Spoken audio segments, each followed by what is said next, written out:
Un sport, c'est plus un choix, tandis qu'une activité physique, c'est vraiment pour maintenir son corps en bon état. De bouger, c'est le mouvement, c'est aussi le sport, mais c'est pas que le sport. Moi, je pense que 2 heures de sport minimum par jour. Oui, l'activité physique, c'est vraiment tous les jours, c'est de ne pas rester dans le canapé. Après le sport, c'est encore autre chose. Ouais. Justement, en étant enceinte, j'essaie de faire des petites randos assez courtes, de marcher un petit peu.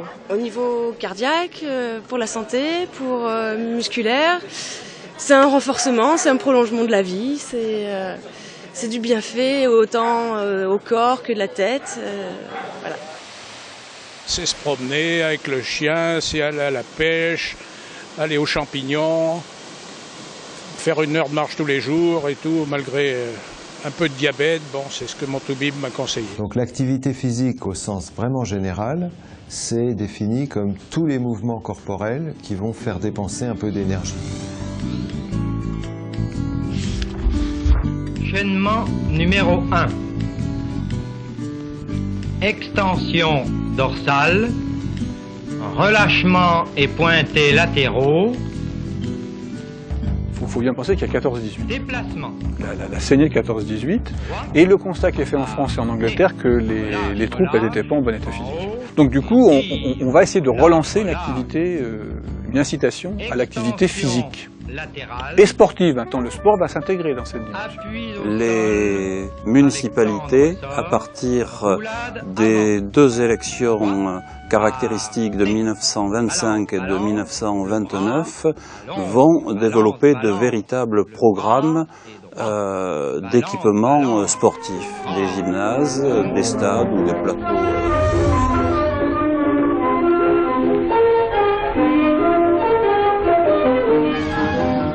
Le Front populaire, quand il ouvre les congés payés, il ouvre le temps de loisirs. Les temps de loisirs existent et c'est légitime. En 1937-38, on a en fait des politiques sportives au plein sens du terme, avec une articulation entre le national et le local. 36, c'est une tentative de faire de l'activité physique et sportive, en mélangeant les 2 aspects, quelque chose qui concerne les masses.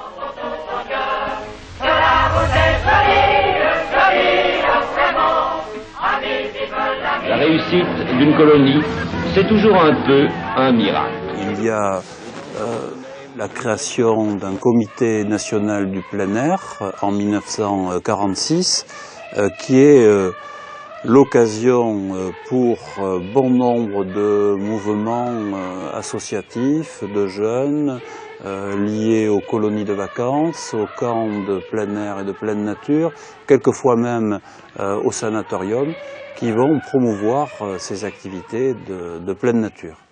Mais il faut bien reconnaître que du côté...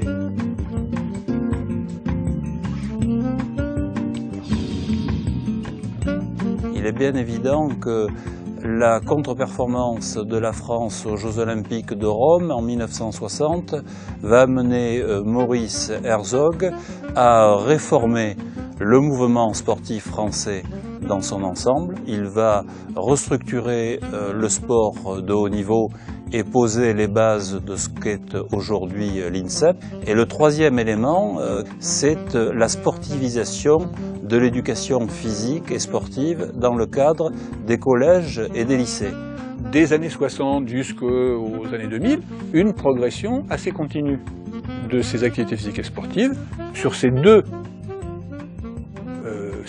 routes, qui sont la route du sport proprement dit, et la route de l'activité physique et sportive au sens très large, le boom des vacances. Vacances d'hiver, vacances d'été. Bien évidemment, ça reste très inégal socialement.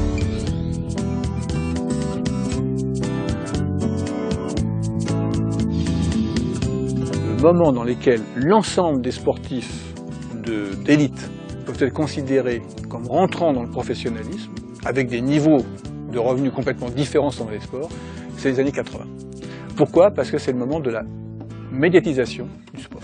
Ce qui veut dire que dans les clubs, on va souvent trouver des jeunes licenciés qui font l'apprentissage des techniques sportives à des fins d'activités compétitives. Les moins doués, garçons et filles, Et les plus âgés ne vont pas vraiment trouver leur place dans ce type de club. Et il est bien évident que la montée de cet individualisme sportif de masse va bousculer le paysage à l'époque.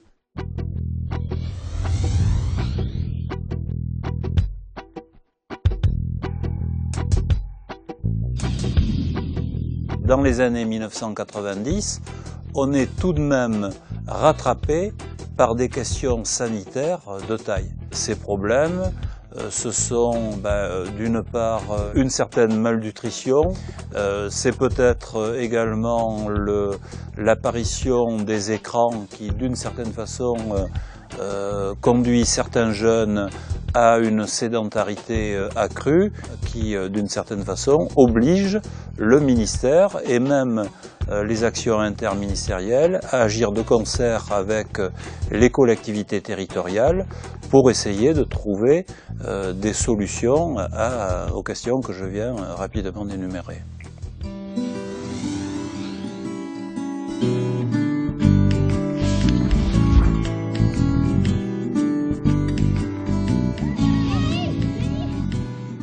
La plupart du temps, soit on va à la plage, on joue toujours on va au ballon, on va nager quand même. Et donc, même chez tes parents, quand ils sont en campagne, fait, c'est ça. voilà, la plupart ils sont en pleine campagne, en pleine nature. Quand ils font pas de sport, c'est qu'ils sont en courir. vacances. Donc, ils sont chez mes parents en vacances. Avec les cousins. J'ai la chance d'avoir des parents qui sont à la campagne. Et donc, l'activité sportive est remplacée par de l'activité physique d'extérieur. C'est-à-dire, je cours dans les champs, je passe les murs, je fais des balades, un peu de vélo. Je bricole avec papy, voilà. Je nage tous les samedis après-midi de 13h à 15h. Sinon, le samedi matin, je dors. Enfin, quand je peux. Ça fait 4 saisons que je suis ici à l'ASM Clermont-Auvergne. Donc je suis venu ici en fait pour mes études et aussi pour le rugby. Donc voilà, je suis au centre de formation et j'essaie de faire le maximum pour pouvoir intégrer une équipe professionnelle. Depuis l'âge de 50 ans, là, au moment de la ménopause, j'ai pris du poids, de l'embonpoint. Donc, quelques temps après, on s'est aperçu que j'étais diabétique. J'ai rencontré ma diabétologue qui m'a conseillé de venir prendre des séances de cours au CHU.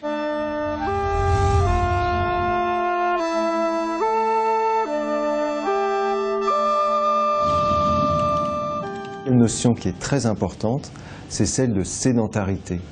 Et la sédentarité, en fait, c'est différent de simplement ne pas faire d'activité, c'est d'être occupé à plein d'activités, mais qui ne dépensent pas d'énergie.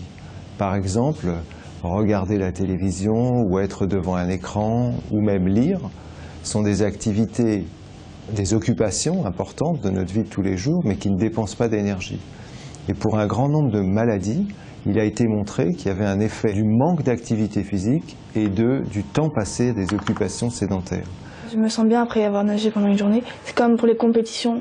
Quand je passe une journée au bord d'une piscine à nager ou à faire des compétitions, le soir je me sens beaucoup mieux que si je passe une journée à regarder la télé ou être sur l'ordi. L'adolescent pratique une activité physique parce que globalement ils aiment la pratique sportive. Pour eux, l'activité physique c'est le sport. Et donc c'est une activité qui est très développée, il y a beaucoup de propositions qui sont faites de par la mairie, etc. Et les adolescents aiment cette activité parce que ça leur permet de rencontrer les autres, de s'investir et de se détendre. Alors le bien-être, évidemment, c'est quelque chose de difficile à définir. Alors l'Organisation mondiale de la santé dit que c'est un état d'équilibre physique, mental et social. C'est pas être au top tout le temps. Je crois qu'il faut arrêter de croire qu'un adolescent est bien quand il est au top tout le temps. Non, il faut savoir gérer aussi les moments de difficulté parce que la vie va être aussi semée de difficultés et ça, il doit l'apprendre. Il peut l'apprendre à travers sa scolarité, avec ses amis, mais surtout à travers une pratique sportive parce que c'est là où on apprend avec les adultes à gérer l'échec aussi. En résumé, la sédentarité a un impact sur la santé. La pratique d'une activité physique et sportive favorise le bien-être et la sociabilité, particulièrement chez l'adolescent.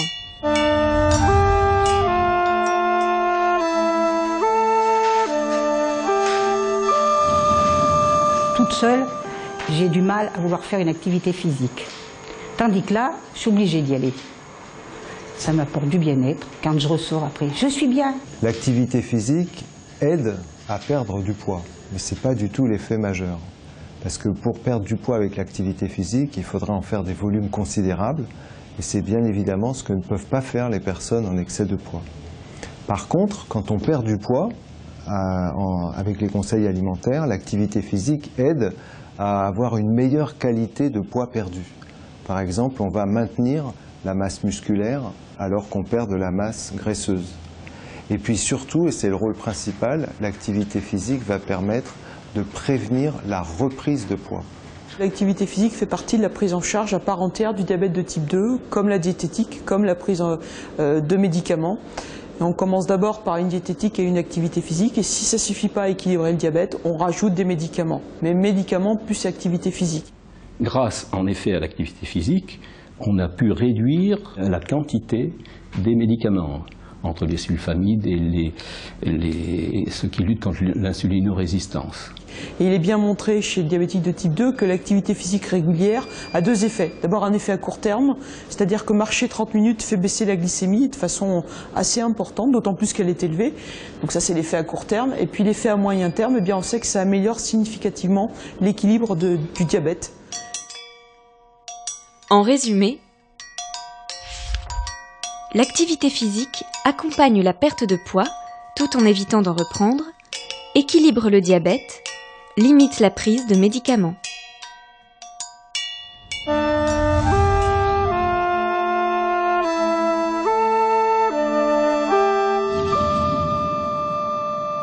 Quand vous avez une activité physique régulière, vous diminuez les estrogènes, vous diminuez l'insuline, vous diminuez la leptine qui est le mauvais et vous augmentez la diponectine qui est le freinateur. À bénis attendu, de l'activité physique en prévention primaire, c'est une diminution de 25% de l'ensemble des cancers en dehors de ceux dus au tabac. En prévention tertiaire, c'est-à-dire le risque que vous avez de rechuter du cancer que vous avez eu ou le risque de décéder de ce cancer-là, l'activité physique a aussi un impact. Ça demande des spécificités d'intensité. Ça veut dire que si vous n'atteignez pas une certaine intensité dans le cadre de la pratique que vous faites, vous ne modifiez pas les mécanismes biologiques qui vont permettre d'avoir un impact sur le risque de rechute. Et puis ça demande aussi une question de fréquence, c'est-à-dire que ça doit être quelque chose qui doit se faire régulièrement dans le cadre de hebdomadaire, et puis de la durée, parce que c'est quelque chose qui doit durer longtemps. Et on sait qu'il y a un effet dose. Plus on va monter l'activité physique, plus vous allez changer l'insuline vers le bas, les estrogènes vers le bas et les mauvais facteurs des graisses vers le bas. La méthode qu'on a mis en place, il y a deux choses. Il y a comment le cours se construit de manière globale. Une préparation du corps, ce qu'on peut qualifier d'échauffement, préparation du corps, une mise en condition, un corps de cours dans lequel on va faire une pratique, donc la pratique qui est la pratique spécifique de chaque éducateur. Donc, pour ce qui me concerne, c'est le karaté, ça peut être de la danse contemporaine, ça peut être du yoga, ça peut être du tai chi. Enfin, je veux dire, chacun arrive avec sa spécificité et puis il y a un travail de retour au calme. Et puis, à l'intérieur de ça, il y a qu'est-ce qu'on construit? Quels sont les objectifs que nous fixons? Nous travaillons par le corps, pour le corps, avec le corps. Prévention tertiaire, là c'est plus du tout le même monde. C'est des êtres humains qui ont eu, hélas, un cancer. S'ils ont une activité physique régulière alors qu'ils ont été traités pour un cancer, ils ont 50% de rechute en moins sur le sein, le côlon, probablement sur tous les cancers, en dehors de ceux qui sont dus au tabac. Sans aucun danger, puisque tous les essais qui ont été faits sur l'activité physique en cancérologie ne retrouvent aucun danger de cette pratique. En résumé, la pratique d'une activité physique et sportive régulière et bien encadrée diminue les risques de cancer et les risques de rechute d'un cancer.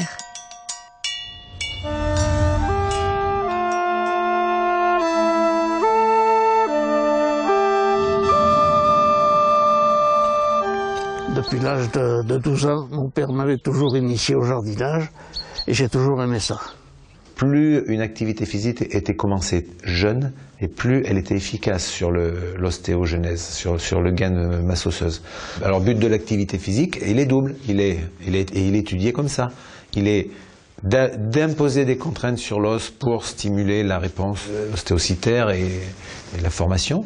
mais aussi d'augmenter la masse musculaire qui entoure l'os, de façon à ce que cette masse soit plus active sur l'os. Globalement, l'activité physique produit des bénéfices importants sur la masse osseuse, parce qu'on estime que pour le tissu osseux, contrairement au tissu musculaire ou d'autres types de tissus, tout ce qui est acquis jusqu'à maturité va être utilisé avec le vieillissement. Et on dit souvent à tort que l'activité physique est pourvoyeuse d'arthrose. Non, pas du tout. L'activité physique, ça permet de protéger le cartilage, mais à condition, quand on se blesse, de respecter les temps de cicatrisation. Ah oui, je suis heureux dans mon jardin, moi c'est ma vie. Et j'oublie tous mes soucis.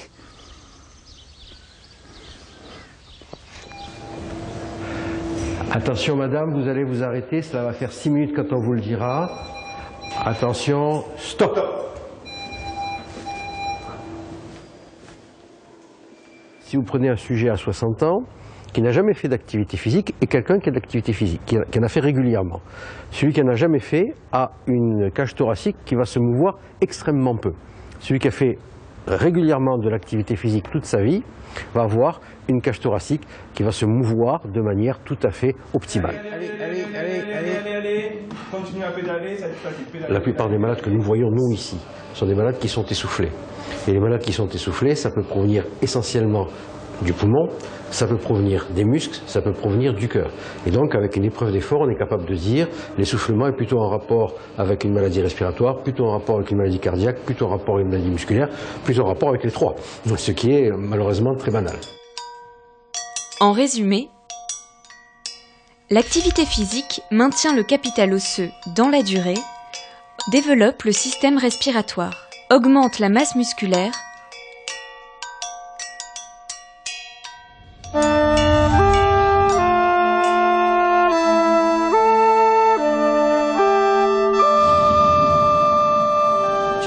de 5 mois et demi exactement. Donc on m'a proposé de faire du sport par rapport à ma gynécologue. Et on sait que le stress chez la mère, c'est pas bon pour l'enfant. On sait que les femmes qui sont soumises à des stress chroniques, il y a des conséquences, et à l'extrême, c'est un retard de croissance intra-utérin, un enfant qui va être de petite taille, de petit poids, et on sait que par contre c'est très mauvais sur le pronostic à l'âge adulte de cet enfant. Eh bien, si on part du principe déjà simplement, et ça s'est prouvé, que l'activité physique chez la femme augmente le bien-être, diminue le stress, diminue l'anxiété. Forcément, l'enfant le perçoit, et c'est déjà un bien-être pour l'enfant. Si l'enfant sent que la maman va bien, l'enfant va mieux. C'est aussi pour l'entretien. Faut pas, par exemple, si je reprends le boulot, pour pas être fatiguée quand je vais reprendre le service, etc. Et puis c'est pour moi, pour mon bien-être, et pour lui aussi, ça lui fait un petit peu de bien. Il bouge beaucoup, et après, tout ce qu'il faut, c'est bien que je respire, que je fasse attention à pas aller trop vite, vouloir faire trop, parce que ça sert à rien de toute manière, c'est pas pour le fatiguer. Donc il faut que j'aille pas à mes limites, mais plutôt à ses limites à lui, quoi. Quand on est enceinte, on a mal au dos, on se raidit, on a des mauvaises positions, etc. Donc j'ai trouvé des profs de gym qui ont été très très attentives à ça et qui m'ont permis, et ça me faisait énormément de bien. C'est toujours dans ce sens de bien-être. C'est que la femme enceinte, eh bien, du fait qu'elle a une activité physique, elle ne se sent pas différente des autres. Et donc ça fait vivre la grossesse comme quelque chose de tout à fait normal. Et en particulier chez les femmes qui sont anxieuses, ça diminue l'anxiété, ça augmente le bien-être. Et puis surtout quand il y a un risque de complications. Il y a deux grosses indications en fait à l'activité physique chez la femme enceinte. Il y a la femme normale qui va bénéficier d'une activité physique comme une femme qui n'est pas enceinte. Et la deuxième chose, c'est les femmes qui ont deux complications, l'hypertension artérielle gravidique, c'est-à-dire liée à la grossesse. On sait que ça diminue l'activité physique, diminue le risque d'hypertension lié à la grossesse de 50 à 70%. Et deuxièmement, le diabète gestationnel, c'est un diabète qui va se développer pendant la grossesse, et on sait que l'activité physique, c'est le meilleur moyen de prévenir ce diabète gestationnel. En résumé, l'activité physique favorise une grossesse sans problème, diminue le stress de la future maman et donc du futur bébé.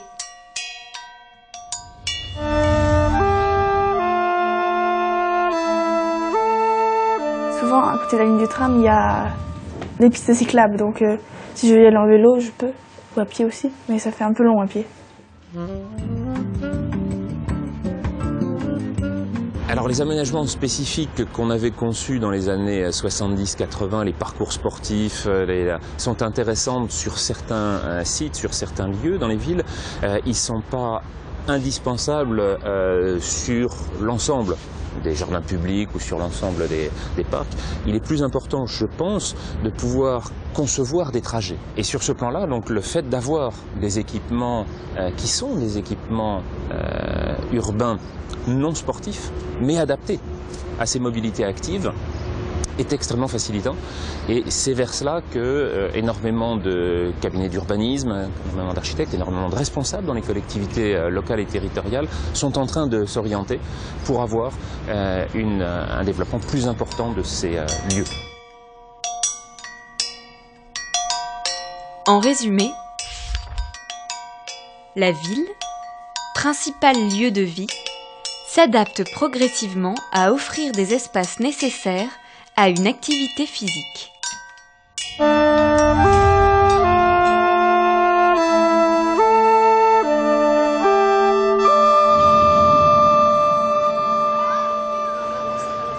Le sport s'inscrit comme les autres disciplines dans les programmes officiels. L'idée, c'est d'essayer de toucher un petit peu à tous les sports avec les possibilités au niveau du matériel et au niveau justement des gymnases ou de la place que l'on a dans l'école. Là, on est vraiment dans le vivre ensemble, dans le respect des règles, dans la communication. Et moi, ce qui m'intéresse, c'est que tous les enfants soient actifs quand on fait du sport. Venez là, les filles, venez là un peu. Venez là, les quatre. Au ministère, nous interrogeons beaucoup parce qu'un certain nombre de pathologies émergent, telles que l'obésité grandissante chez les jeunes, tels que des problèmes liés au sommeil, liés à des problèmes psychologiques. Donc tous ces soucis qui émergent chez les adolescents nous amènent à nous pencher sur l'organisation du temps scolaire. En résumé, l'activité physique permet de communiquer et de mieux vivre ensemble, permet la prévention de l'obésité, des troubles du sommeil et des troubles de la psychologie.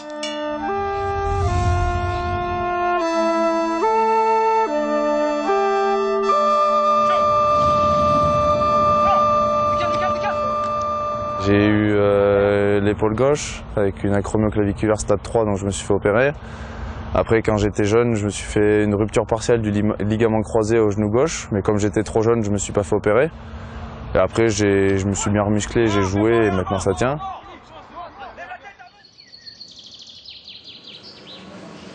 Et à partir du moment où le diagnostic est posé, il y a un traitement ou des traitements et souvent un temps de repos relatif ou total pour obtenir une bonne cicatrisation.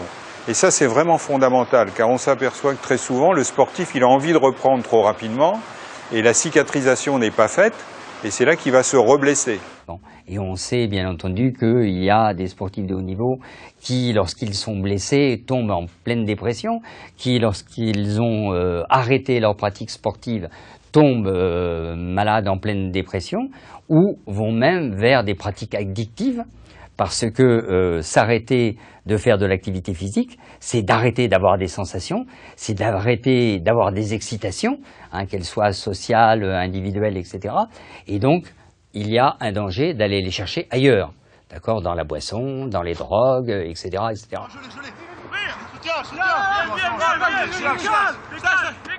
Tout est bien structuré entre préparateurs physiques, entraîneurs, managers, kinés, médecins, plus toutes les installations qu'il y a à Clermont, c'est énorme, on va dire. Dans les clubs peut-être un peu plus amateurs, on va dire que les joueurs vont être moins suivis, vont avoir plus de temps pour eux, ou les entraînements ne vont pas être aussi suivis que les nôtres. On commence à découvrir des choses assez intéressantes et on sait maintenant en fait qu'on est, comme pour toute maladie en fait, certainement pas égaux devant le risque de blessure.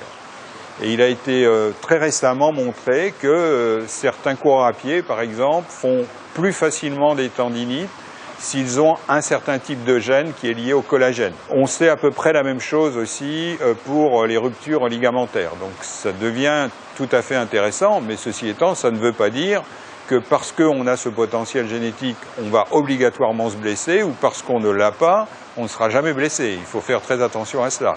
Et puis il y a des différences aussi en fonction du sexe.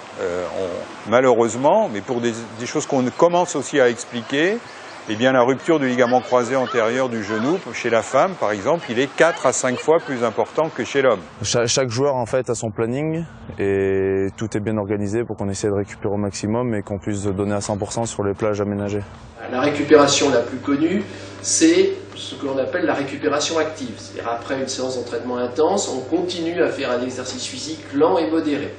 Et c'est une méthode qui a fait preuve de son efficacité pour récupérer des effets d'une séance intense. Ensuite, on a longuement préconisé les étirements. Et aujourd'hui, beaucoup d'études scientifiques se sont intéressées aux étirements. Et on s'est aperçu qu'il pouvait y avoir autant de bénéfices que d'inconvénients. Les étirements mal pratiqués, pratiqués excessivement avant un exercice physique, diminuent la performance. Les étirements mal pratiqués après un entraînement intense peuvent provoquer des lésions musculaires. Donc aujourd'hui, on a tendance à restreindre l'utilisation des étirements avant ou après des séances d'activité physique dans un but de récupération. En résumé, la pratique sportive peut générer des traumatismes. Le sportif doit être encadré par une équipe soignante formée. Un suivi médical régulier associé à une pratique adaptée permet de bien vivre son activité sportive.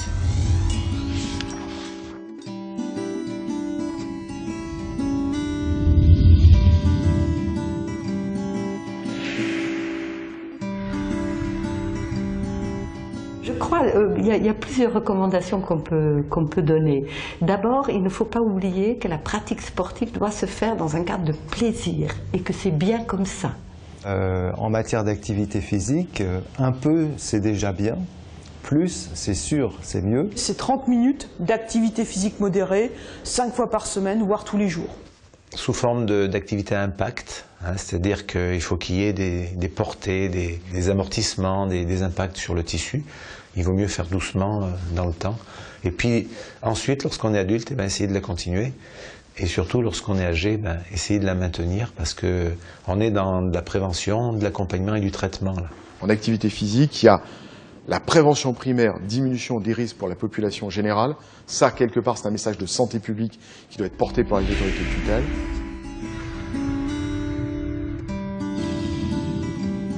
Si on ouvre l'ensemble de ces espaces, si on facilite les déplacements par le vélo, par la marche, et qu'on a pour, je pense, les accès du Rhône à Lyon, qui a été là encore une des grandes actions développées dans ce domaine urbain, mais si on regarde à Genève aussi, on a eu des exemples majeurs de l'amélioration et de la qualité des centres urbains dans cet objectif très précis.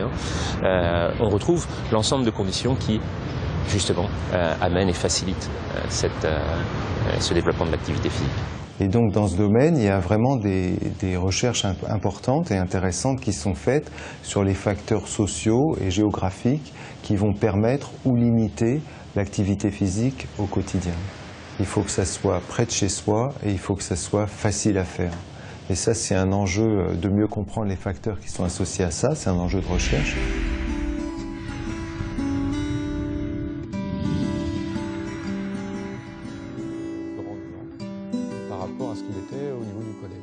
Donc tous ces indicateurs nous amènent à réfléchir sur une organisation différente. C'est dans ce sens que nous avons proposé la mise en place d'une expérimentation. Donc pour le matin, sport l'après-midi, vise à voir ce qu'il est possible de faire en termes d'organisation du temps scolaire.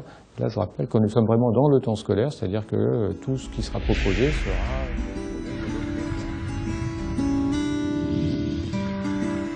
Et si vous faites du sport un petit peu plus de haut niveau ou avec des objectifs un peu plus précis, là vous aurez sans doute besoin de conseils médicaux. Et que les médecins qui s'occupent de sportifs et notamment de sportifs de niveau soient parfaitement formés. Il existe une grande catégorie de sportifs qui s'entraînent intensivement, qui ne sont pas classés sur les listes ministérielles et qui ont besoin d'un suivi qui n'est pas demandé réglementairement. Et c'est pour cette frange de population qu'il faut avoir des structures qui soient capables d'effectuer un suivi et un conseil, notamment s'il s'agit de jeunes sportifs.